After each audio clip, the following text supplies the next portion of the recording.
ചോരുന്നുണ്ട്. അത് ഇങ്ങനെ ആ ചില്ലിട്ട ആ ഭാഗത്ത് നല്ലതായിട്ട് ചോർച്ചയുണ്ട്. മഴ പെയ്യുമ്പോൾ നന്നായിട്ട് ചോരുന്നുണ്ട്. അത് ക്ലിയർ ആക്കാൻ പറ്റും. എനിക്ക് അതിനെപ്പറ്റി ഡീറ്റെയിൽ അറിയാം. ഈ ഡീറ്റെയിൽ അറിയാതെ എന്തിനാ ഈ സോഷ്യൽ മീഡിയയിൽ വന്നിരുന്നോണ്ട് ഇങ്ങനെ പറയുന്നത്? ഈ ഒന്നും അറിയാതെ ഇങ്ങനെ ഈ പറയുന്നതാണ് രേണുസുധിയുടെ ഏറ്റവും വലിയ പ്രശ്നം.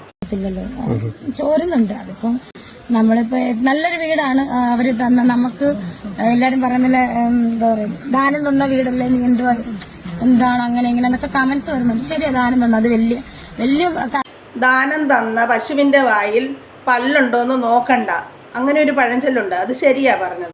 ചോരുന്നുണ്ട്. അത് കുഴപ്പമില്ല, നമുക്കത് പരിഹരിക്കാവുന്നതല്ലേ ഉള്ളൂ. ബെഡ്റൂമിലൊക്കെ ലീക്ക് ഉണ്ടോ? ബെഡ്റൂമില് ഞാൻ കിടക്കുന്നിടത്തില്ല, ഋതപ്പം കിടക്കുന്നിടത്ത് ചോരുന്നുണ്ട്. അപ്പൊ ഞാൻ കിടക്കുന്നിടത്തില്ല, ഋതപ്പൻ കിടക്കുന്നിടത്തുണ്ട്. ഋതപ്പന് ശരിക്കും പറഞ്ഞ ഒരു 5 വയസ്സേ ഉള്ളൂ. അപ്പൊ ഈ ഋതപ്പൻ എവിടെയാണ് കിടക്കുന്നത്? ഒറ്റയ്ക്കാണോ കിടക്കുന്നത്? അതോ ഇനി രേണുസുധിയുടെ അപ്പനോ അമ്മയോ വല്ലതും ഋതപ്പന്റെ കൂടെ കിടക്കുന്നുണ്ടോ? അറിയില്ല, അതേക്കുറിച്ചൊന്നും പറഞ്ഞിട്ടില്ല. എന്തായാലും രേണുസുധിക്ക് ശരിക്കും ശരിയായ ഒരു ധാരണ ഇല്ലാതെയാണ് ഈ വന്നിരുന്നോണ്ട് വിളമ്പുന്നത്. എന്തായാലും ഒരു കാര്യം, രേണുസുധി എവിടെ പോയാലും അതിൻ്റെ എല്ലാം മുമ്പേ ഇങ്ങനെ മീഡിയക്കാർ നടപ്പുണ്ട്.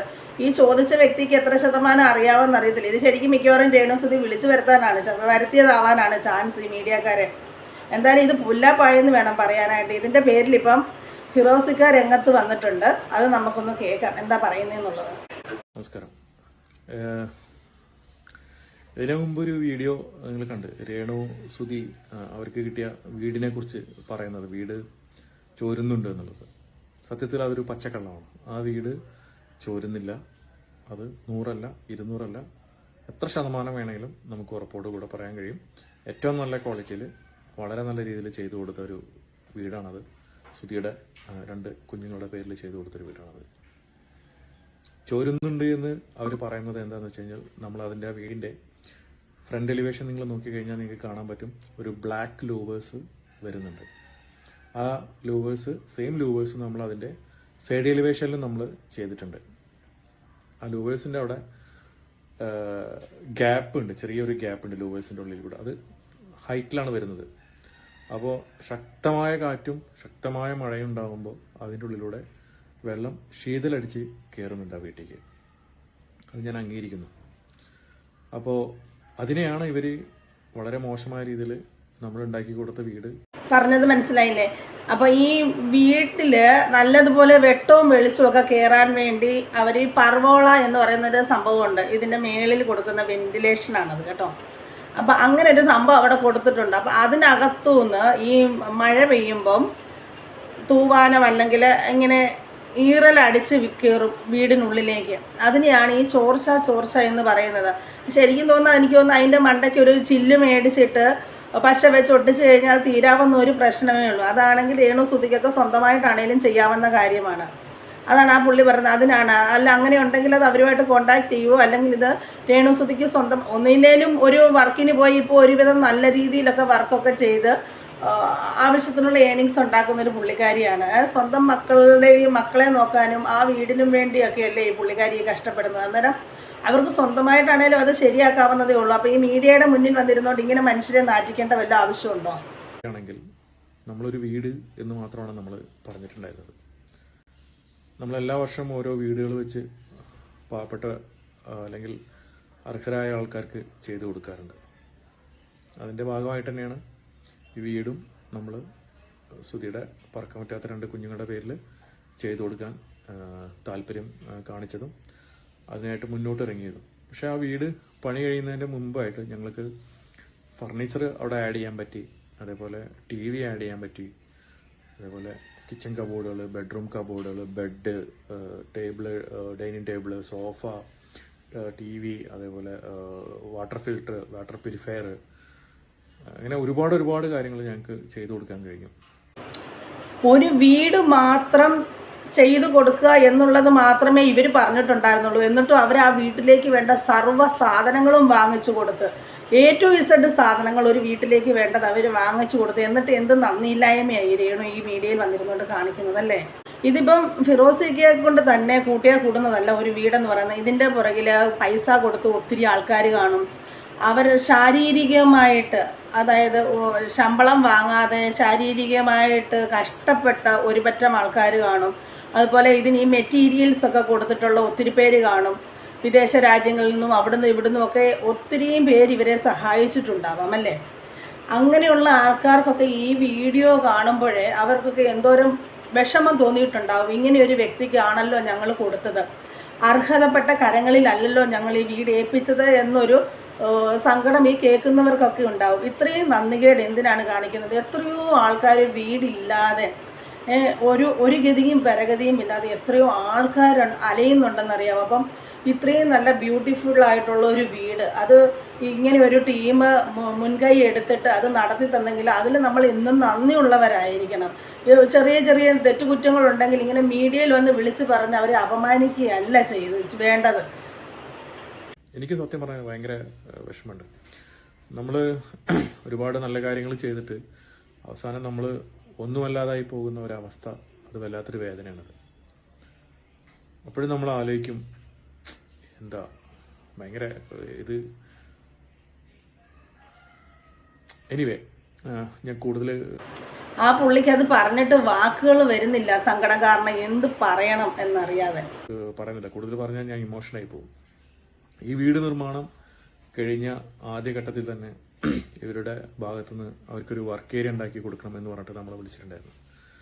അപ്പോൾ അന്ന് പോലും ഈ വീട് നിർമ്മാണം കഴിഞ്ഞ സമയത്ത് ഇതിൻ്റെ ഫണ്ട് തികയാതെ, ഞാൻ പറഞ്ഞില്ല, ലാസ്റ്റ് വെച്ചിട്ട് പേഴ്സണലായിട്ട് എൻ്റെ കയ്യിൽ നിന്ന് അവിടെ പൈസ ഇറക്കി നമ്മളത് വൃത്തിയിൽ ചെയ്തു കൊടുത്തിട്ടാണ് അവിടെ വരുന്നത്. അപ്പോൾ നമ്മളതിൽ ഫണ്ടില്ല എന്ന് പറഞ്ഞപ്പോൾ അവർ നമ്മുടെ അടുത്ത് പറഞ്ഞു വെച്ചാൽ, ഞങ്ങൾ ഈ ഫേസ്ബുക്ക് അല്ലെങ്കിൽ സോഷ്യൽ മീഡിയ അല്ലെങ്കിൽ യൂട്യൂബേഴ്സിനെ വിളിച്ചിട്ട് ഞങ്ങളത് പറയും, ഞങ്ങൾക്കിവിടെ വർക്ക് ഏരിയ ഇല്ല, അപ്പോൾ വർക്ക് ഏരിയ ഉണ്ടാക്കി തരാൻ വേണ്ടിയിട്ട് ഞങ്ങൾ അവരോട് പറയും. അങ്ങനെ ആരെങ്കിലും ഉണ്ടാക്കി തന്നു കഴിഞ്ഞാൽ നിങ്ങൾക്കാണ് അതിൻ്റെ നാണക്കേട് എന്ന് പറഞ്ഞിട്ട് ആ ഒരു രീതിയിലൊരു ഭീഷണിയുടെ സ്വരം ഉണ്ടാവുമെന്ന് വെച്ചാൽ ഉണ്ടെന്ന് വേണമെങ്കിൽ പറയാം. ആ രീതിയിൽ അവർ സംസാരിച്ചു. അപ്പോൾ ഞാൻ പറയാം, എനിക്ക് കുഴപ്പമില്ല, നിങ്ങൾ ആരെ കൊണ്ടുവച്ചാൽ ചെയ്യിച്ചോളൂ, ഞങ്ങളിനി ഫണ്ടില്ല എന്ന് പറയും. അത് കഴിഞ്ഞ് അന്ന് നമ്മൾ ഈ വീട് ഇവർക്ക് കൈമാറുന്ന മാസംഘടന 1 ലക്ഷം രൂപ അവർക്ക് കൊടുത്തിട്ടുണ്ടായിരുന്നു. അപ്പോൾ അതൊക്കെ വെച്ചിട്ടാണ് അവർ അന്നത്തെ ഹൗസ് വാമിങ്ങിൻ്റെ പരിപാടിയൊക്കെ അവിടെ നടത്തിയത്. നമ്മളാരും അവിടെ ഭക്ഷണം കഴിക്കാനോ അല്ലെങ്കിൽ അതിന് നിന്നിട്ടുണ്ട് വെച്ചാൽ അവർ എത്ര ആൾക്കാരെ കരുതിയെന്ന് നമുക്കറിയില്ല. ഭക്ഷണം തികയാതെ വരുന്നൊരു സിറ്റുവേഷൻ ഉണ്ടാവേണ്ട വെച്ചിട്ട് നമ്മൾ ഒരാൾ പോലെ അവിടെ നിന്ന് ഭക്ഷണം കഴിക്കണം നിന്നിട്ടില്ല. പിന്നെ കാലത്ത് പരിപാടി കഴിഞ്ഞ് നമ്മൾ ഉച്ചയാകുമ്പോഴത്തേനും അവിടെ നിന്ന് പോരുകയും ചെയ്തു. ഒരുപാട് സ്ഥലങ്ങളിൽ പോകാനൊക്കെ ഉണ്ടായിരുന്നു. പിന്നെ അവരെ ബുദ്ധിമുട്ടിക്കാനോ അല്ലെങ്കിൽ അവരെ വിളിച്ച് ശല്യം ചെയ്യാനോ അല്ലെങ്കിൽ അവരെ നമ്മുടെ മുമ്പിൽ ഓച്ചാനിച്ച് നിർത്താനോ അല്ലെങ്കിൽ അങ്ങനെയുള്ള ഒരു ഇതിനൊന്നും ഞങ്ങൾ ഇതുവരെ അവിടെ പോവുക, അവരെ ബന്ധപ്പെടുകയോ ഒന്നും ചെയ്തിട്ടില്ല. ആരെങ്കിലും ചെയ്യുന്ന കാര്യമാണോ ഈ കേൾക്കുന്നതൊക്കെ?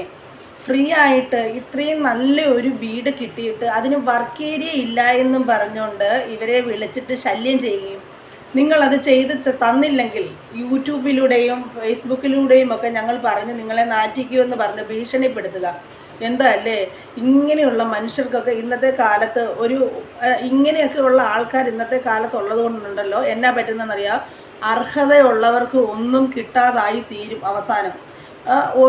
ഒരാൾക്ക് ഒരു പണി കിട്ടിക്കഴിഞ്ഞ് കഴിഞ്ഞാലുണ്ടല്ലോ പുള്ളി പിന്നെ ഇങ്ങനെയുള്ള കാര്യങ്ങളൊന്നും ചെയ്യാൻ പോവുകയില്ല. വർക്ക് ഏരിയയ്ക്ക് വേണ്ടി അവരെ വിളിച്ച് ഭീഷണിപ്പെടുത്തി. എന്നാൽ ഞങ്ങൾക്കൊരു വീട് കിട്ടി, അതിൽ സമാധാനിച്ചുകൊണ്ട് അതിന് ബാക്കി വല്ലതും ചെയ്യണമെങ്കിൽ അവനോട് സ്വന്തമായിട്ട് അങ്ങ് ചെയ്താൽ പോരെ. ഇവരെ വിളിച്ച് ഭീഷണിപ്പെടുത്തേണ്ട വല്ല ആവശ്യമുണ്ടോ? അതുപോലെ തന്നെ അന്ന് അവിടെ നിന്ന് ഫംഗ്ഷന് 1 ലക്ഷം രൂപയോളം ഈ പുള്ളി പറഞ്ഞ സംഘടന പിരിച്ചു കൊടുത്തിട്ടാണ് അവിടെ ആ ഫംഗ്ഷനൊക്കെ നടത്തിയത്. അപ്പോൾ അവർക്ക് എന്തോരം കരുണയും കരുതലും ഉണ്ടായിട്ടായിരിക്കും ഈ കുടുംബത്തോട് ഇത്രയും അവർ ഹെൽപ്പ് ചെയ്തു കൊടുത്തത് അല്ലേ. പക്ഷെ പിന്നെ ഈ ലൂവേഴ്സിൻ്റെ ഉള്ളിൽ കൂടെ വെള്ളം വരുന്ന ഈ സംഭവം, വെള്ളം ശീതളടിക്കുന്ന സംഭവം അവർ പറഞ്ഞപ്പോൾ ഞങ്ങൾ അവരുടെ അടുത്ത് പറഞ്ഞു, നിങ്ങളൊരു കാര്യം ചെയ്യും, ഒരു 4,000 രൂപ എടുത്തു കഴിഞ്ഞാൽ ഒരു ഗ്ലാസ് അവിടെ ഇടിയിപ്പിക്കാൻ പറ്റുമെന്ന് പറഞ്ഞു. അവർക്ക് അതൊന്നും ചെയ്യാൻ കഴിയില്ല. അവിടെ ക്ലോക്ക് ഫിക്സ് ചെയ്തത് താഴത്ത് വീണ് കഴിഞ്ഞാൽ ഉടനെ ഞങ്ങൾ ഇവിടുന്ന് പോയിട്ട് അത് ശരിയാക്കി കൊടുക്കണം. അവർക്ക് മോട്ടർ കത്തിയിട്ട് അതിന് വിളിച്ചു, അത് ശരിയാക്കി കൊടുക്കാൻ പറഞ്ഞു. അപ്പോൾ ഇതൊക്കെയാണ് അവരുടെ ആവശ്യങ്ങൾ. അവിടെ ഒരു ഫ്യൂസ് പോയി കഴിഞ്ഞാൽ ഞങ്ങൾ പോയി ശരിയാക്കി കൊടുക്കണം, അല്ലെങ്കിൽ ഒരു ബൾബ് ഫ്യൂസ് ആയി കഴിഞ്ഞാൽ എന്തുവാ ഈ കേൾക്കണേ? ഒരു വീട് കിട്ടിയെന്നും പറഞ്ഞുകൊണ്ട് അതിനകത്തെ മെയിൻ്റെനൻസ് വർക്ക് മുഴുവൻ ഇവർ ചെയ്തു കൊടുക്കണമെന്ന് പറഞ്ഞു കഴിഞ്ഞാൽ ഇതൊക്കെ നടക്കുന്ന കാര്യമാണോ? ഇവർ തന്നെ പറഞ്ഞെന്ന് പറഞ്ഞുകൊണ്ട് 1,000, 2,000, 4,000 രൂപയാകത്തുള്ളൂ ഒരു ചില്ല് മേടിച്ച് പറവോളയുടെ മുകളിൽ ഇട്ട് കഴിഞ്ഞ് കഴിഞ്ഞാൽ ഈ വെള്ളം വീഴ്ച ഉണ്ടാവുകയില്ല എന്ന് പറഞ്ഞു. അതവർക്ക് ചെയ്യാൻ കഴിയില്ല. വീടിൻ്റെ ബൾബ് ഒന്ന് ഫ്യൂസായി പോയാൽ അത് ഇവരെ വിളിക്കുക, മോട്ടർ കേടായിപ്പോയാൽ ഇതൊക്കെ അവനവന് സ്വന്തമായിട്ട് ചെയ്യാവുന്ന കാര്യങ്ങളല്ലേ ഉള്ളൂ. ഒരു വാടക വീട്ടിൽ നമ്മൾ വാടകയ്ക്ക് താമസിക്കാൻ പോയാൽ അവിടെ പോലും നമ്മൾ വാടകയ്ക്ക് കയറുമ്പോൾ ആ വീട്ടിൽ എന്തൊക്കെ സാധനങ്ങളുണ്ടായിരുന്നോ അത് തിരിച്ചു പോകുമ്പോഴും അവർ വരുമ്പോൾ ഇവിടെ ഒരു ബൾബില്ലായിരുന്നോ, അതില്ലായിരുന്നോ, ഇതില്ലായിരുന്നോ എന്ന് അവർ ചോദിക്കും അല്ലേ. ആ ഒരവസ്ഥയിൽ സ്വന്തം നമ്മൾ വാടകയ്ക്ക് താമസിക്കുന്നവരുടെ വിഷമം ഭയങ്കര കൂടുതലാണ്. അങ്ങനെയുള്ളപ്പം ഇങ്ങനെ ഒരു വീട് കിട്ടിയപ്പോൾ ശരിക്കും പറഞ്ഞാൽ 100% ഈ വീട് തന്ന ആൾക്കാരോട് കൂറ് കാണിക്കേണ്ടതാണ്. ഇത്ര പോലും നന്ദിയില്ലാതെയാണ് ഇവർ ഈ പെരുമാറുന്നത്. അത് അവരുടെ ഫാമിലി കാര്യങ്ങളാണ്. അവിടെ ആര് നിൽക്കണം ആര് നിൽക്കണ്ട എന്നുള്ളതൊക്കെ അവർ തീരുമാനിച്ചോട്ടെ. പക്ഷേ സുധിര അമ്മയും സുധിര 2 മക്കളും സുധിര ഭാര്യയും അവിടെ താമസിക്കുകയാണെങ്കിൽ ഞങ്ങൾക്ക് ഒരുപാട് സന്തോഷമായിരുന്നു. അത് തന്നെയായിരുന്നു ഞങ്ങളുടെ ആഗ്രഹവും, അത് തന്നെയായിരുന്നു ഞങ്ങളുടെ പ്രതീക്ഷയും. അൺഫോർച്ചുനേറ്റ്ലി അതല്ല അവിടെ സംഭവിച്ചത്. അത് ഞാൻ അതിനകത്ത് കൂടുതലാകുന്നില്ല. അപ്പോൾ എനിക്ക് പറയാനുള്ളത് വെച്ച് കഴിഞ്ഞാൽ എൻ്റെ ഫോളോവേഴ്സിനോടാണ് പറയാനുള്ളത്, ദയവേത് എനിക്ക് വീടുണ്ടാക്കാൻ സഹായത്തിനോ അല്ലെങ്കിൽ മറ്റുള്ള സഹായത്തിനോ ആരും മെസ്സേജ് അയക്കരുത്. ഞങ്ങൾ ഇതോടുകൂടെ ഞങ്ങളുടെ ഈ പരിപാടി അവസാനിപ്പിക്കുകയാണ്. പിന്നെ അവിടെ ചോർച്ച ഒന്നുമില്ല. ലോവേഴ്സിൻ്റെ ഉള്ളിൽ കൂടെ വെള്ളം ശീതലടിക്കുന്നുണ്ട്. അത് അവർക്കൊരു 4,000 രൂപ കൊടുത്തു കഴിഞ്ഞാൽ ഒരു പോളികാർബണേറ്റ് ഷീറ്റ് അവിടെ ഇട്ട് കഴിഞ്ഞാൽ അവസാനിപ്പിക്കുന്ന പ്രശ്നമുള്ളൂ. അവർക്ക് എന്തായാലും ഞങ്ങൾക്ക് ഇനി അതിൻ്റെ മെയിൻ്റെനൻസ് മറ്റുള്ള കാര്യങ്ങളായിട്ട് പോകാൻ പറ്റില്ല. ഞങ്ങളെ കൊണ്ട് പറ്റുന്ന രീതിയിൽ ഞങ്ങൾ ചെയ്തു കൊടുത്തിട്ടുണ്ട്. ഇനിയിപ്പോൾ ഇതിൻ്റെ മറുപടിയായിട്ട് അവർ വീഡിയോ വിളിച്ചാലും എന്ത് വിളിച്ചു കഴിഞ്ഞാലും നമുക്കിതിനൊന്നും താല്പര്യമില്ല. ജസ്റ്റ് ഒരു ക്ലാരിഫിക്കേഷൻ തന്നത് ഭയങ്കര വിഷമത്തോടെയാണ് ഞാൻ ഈ വീഡിയോ ഞാൻ ചെയ്യുന്നത് കേട്ടോ. സത്യം പറഞ്ഞാൽ എനിക്ക് രാവിലെ എണീറ്റ് നോക്കുമ്പോൾ ഒരുപാട് ആൾക്കാർ ഈ ലിങ്ക് എനിക്ക് ഫോർവേഡ് ചെയ്തിട്ടുണ്ടായിരുന്നു. കണ്ടപ്പോൾ ഭയങ്കര വിഷമമായി.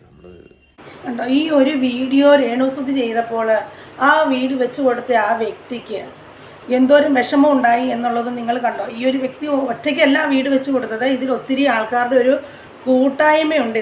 ആ കൂട്ടായ്മയിലുള്ള ആൾക്കാർക്കും ഈ വ്യക്തിക്കും അത് എന്തോരം വിഷമം ഉണ്ടായെന്ന് നിങ്ങൾക്ക് മനസ്സിലായില്ലേ. എന്തായാലും ആ രേണുസുതി കാരണം ഒരു വലിയ ഉപകാരം ഉണ്ടായി. അർഹതപ്പെട്ട ഇനിയും ഒത്തിരി പേരുണ്ടായിരുന്നു. ഇവരിങ്ങനെ വല്ലപ്പോഴും ഒക്കെ ഓരോരുത്തർക്കും ഓരോ വീട് വെച്ച് കൊടുക്കുന്ന ഒരു പരിപാടി ഉണ്ടായിരുന്നു. അതെന്തായാലും ഇതോടുകൂടി അവർ സ്റ്റോപ്പ് ചെയ്തു. ഇത്രയും വലിയ ഉപകാരം രേണുസുതിക്കല്ലാതെ വേറെ ആർക്കും ചെയ്യാൻ പറ്റത്തില്ല. അവരുടെ മനസ്സ് അത്രയ്ക്ക് സങ്കടപ്പെട്ടിട്ടാണ് അവർ പറയുന്നത് കേട്ടോ. ഇനി ഒരു വ്യക്തികൾക്ക് പോലും ഞങ്ങൾ വീട് വെച്ച് കൊടുക്കത്തില്ല എന്ന് അവർ അടിവരയിട്ട് പറഞ്ഞിരിക്കുകയാണ്. ഇത് രേണുസുതിയെ കൊണ്ട് മാത്രമേ ഇങ്ങനെ ഒരു ഉപകാരം, അതായത് പാവപ്പെട്ടവർക്ക് ഇങ്ങനെ ഒരു ഉപകാരം ചെയ്യാനായിട്ട് സാധിക്കുകയുള്ളൂ.